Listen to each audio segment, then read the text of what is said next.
ഇന്ന് ഇടുക്കിയിലേക്കൊരു യാത്ര പോയാലോ? ഞങ്ങൾ ഇടുക്കിയിൽ ചേലച്ചോട് എന്ന് പറഞ്ഞ സ്ഥലത്തേക്കാണ് പോകുന്നത്. അവിടെ ഞങ്ങൾക്കൊരു പ്രോപ്പർട്ടി ഉണ്ട്. അപ്പോൾ അതൊന്ന് നോക്കാനായിട്ടാണ് പോകുന്നത്.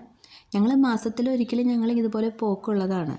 അപ്പോൾ ഇനിയിപ്പോൾ നോമ്പും പെരുന്നാളൊക്കെ അല്ലേ വന്നെ. അപ്പോൾ എന്തായാലും അതിന് മുമ്പ് ഒന്ന് പോയിട്ട് വരാം എന്നും പറഞ്ഞുകൊണ്ടാണ് ഈ പോകുന്നത്. ഞങ്ങളൊരു കാട്ടിക്കൂടെയൊക്കെയാണ് പോകുന്നത്. ഇവിടെ ആന ഇറങ്ങുന്ന സ്ഥലമാണ്.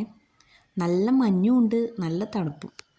നല്ല തണുത്ത കാറ്റൊക്കെ വീശിയാണ് പുറത്തിറങ്ങി നിന്നപ്പോൾ. ഞങ്ങൾ ചായ കുടിക്കാനായിട്ടാണ് ഇവിടെ നിർത്തിയത്. അപ്പോൾ ഞങ്ങൾ ഫുഡ് ഇവിടുന്ന് പാഴ്സൽ മേടിക്കും. എന്നിട്ട് ഞങ്ങൾ ആ സ്ഥലത്ത് പോയിരുന്നാണ് കഴിക്കുന്നത്. അപ്പോൾ ഞാനൊരു ചായ കുടിച്ചു. കുഞ്ഞു വണ്ടി കിടന്നുറങ്ങണ കാരണമാണ് ഞാൻ കടയിലേക്ക് പോകാണ്ടിരുന്നത്. പിന്നെ ഞങ്ങൾ യാത്ര തുടർന്നു. നല്ല രസമായിരുന്നു സ്ഥലമൊക്കെ കാണാൻ.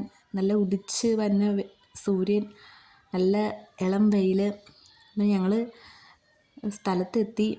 അത് കഴിഞ്ഞ് ഞാൻ താഴേക്ക് ഇറങ്ങിപ്പോയി. അപ്പോൾ ഞങ്ങളുടെ സ്ഥലം ഇതാണ്. അപ്പോൾ ഇവിടെ ഒരുപാട് കൃഷിയൊക്കെ ഉണ്ട്. അതുപോലെ തന്നെ ഇതിനോട് ചേർന്നൊരു പുഴ ഒഴുകുന്നുണ്ട്. ഒരു മുമ്പിലൊരു വലിയൊരു മലയുണ്ട്. സ്ഥലം കാണാൻ നല്ല ഭംഗിയാണ്. നല്ല മഴക്കാലത്തൊക്കെ നന്നായിട്ട് വെള്ളമുണ്ട്. ഇപ്പോൾ വേനലായത് കാരണം വെള്ളം ഇപ്പോൾ കുറവാണ്. അല്ലെങ്കിൽ ഇതൊന്നുമല്ല, നല്ല വെള്ളം ഉണ്ടാവും. ഹസ്ബൻഡ് കുറച്ച് ഇഞ്ചിയൊക്കെ പറിച്ചു. ഞങ്ങൾ വീട്ടിലേക്ക് ആവശ്യമുള്ള ഇഞ്ചി മാത്രം എടുക്കണേ.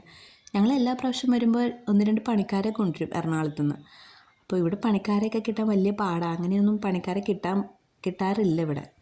അപ്പോൾ ഹസ്ബൻഡ് വീട്ടിലോട്ട് മാത്രം വെച്ച് ഇഞ്ചി പറിച്ചു. ഞങ്ങൾ ചായയൊക്കെ തിളപ്പിക്കാൻ വേണ്ടി വെച്ച് കെട്ടിയേക്കുന്ന ഷെഡാണത്. പിന്നെ ഇവിടെ കുറേ കൃഷിയുണ്ട്. വാഴ, റംബൂട്ടാൻ, കുരുമുളക്, ഇഞ്ചി.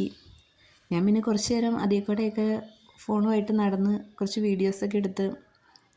നല്ല ഭംഗിയാണ് സ്ഥലം കാണാൻ. അപ്പോൾ ഞങ്ങളിവിടെ ചൂടത്ത് ഇരിക്കാൻ, വെയിലടിക്കുന്ന കാരണം ഞങ്ങളിവിടെ തൽക്കാലത്തേക്കൊരു ഷെഡ് കിട്ടിയേക്കാണ് ഇരിക്കാനായിട്ട്. അതിനോട് ചേർന്ന് തന്നെ ഒരു പുഴയുണ്ട്. അത് കഴിഞ്ഞ് ഞങ്ങൾ കുറച്ച് നേരം കഴിഞ്ഞപ്പോഴേക്കും ഞങ്ങൾ തിരിച്ചു പോന്നു.